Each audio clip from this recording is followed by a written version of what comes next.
Hey guys, Ed with Solomon's Landscape here. Sorry I'm not showing my face right now since, well, I can't figure out how to switch back and forth with the with the camera. But anyways, we're at a job site today. It's January 18th, 19th, something like that, mid-January. Days kind of run together. We're out here at a job site. It's kind of a little bit cold. But one of the things I wanted to talk to you about today was Bermuda grass and the invasiveness of Bermuda grass. So if you see over here to our left, we have actually created beds. So all the way, basically, this brown, nice, beautiful Bermuda grass went all the way up to the foundation of the house. And so what happened there is we actually tore out the Bermuda grass. And why we did that is because Bermuda tends to be very invasive, and unfortunately, if you just knock it down with a weed eater and spray it out, it's going to be coming through the mulch pretty bad in the springtime, and you'll be just fighting it all summer long, and probably for a good couple of years. We just took over the maintenance on this property, so that's not an issue. So that's the reason why we tore out the Bermuda grass. So anytime you're doing new beds, creating new beds with Bermuda, a lot of times we will tear out the sod just because of the fact that it's so invasive. And despite the fact that we tore it out, we came in here, tore it out with machines and shovels last week, and so despite that, we probably will be fighting it somewhat all season long.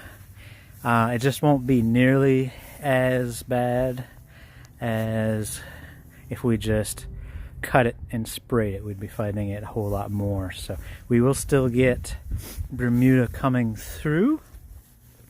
It just won't be as much or as bad. I know we've done it in the past, actually from experience, we've done it in the past where we did weed eat and spray out Bermuda grass in the springtime. And pretty much we were fighting, you can see it start popping up literally like a month later. And I mean, we were constantly having to spray it the whole season. And so we started, like I said, from experience, tearing it all out completely. And so that way you're back to bare dirt and get a good majority of it. Looks kind of iffy right now, a little ugly in some places, but it'll get all nice and cleaned up. But that's what you'd want to do whenever you're creating new beds out of the Bermuda grass, is just go ahead and cut it out to avoid the hassle and the pain of keeping it out of the bed. We still, like I said, we still will a little bit, but not nearly as bad as it would be if it wasn't tore out. We'd be, in fact, I think the client would be pretty unhappy because they'd see that Bermuda grass coming through regularly if we didn't tear it out. So, but like I said, we took off the good 2 to 4 inches of soil to get that Bermuda grass out. Obviously, though, just the way it grows, it kind of creeps along the ground. It actually will root in the ground, so creep, root in, sprout under, so it'll actually have runners on top of the soil and under the soil as well.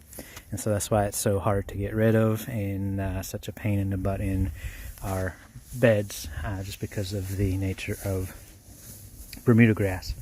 And so that's what I would recommend. We'll come back and clean the edges up.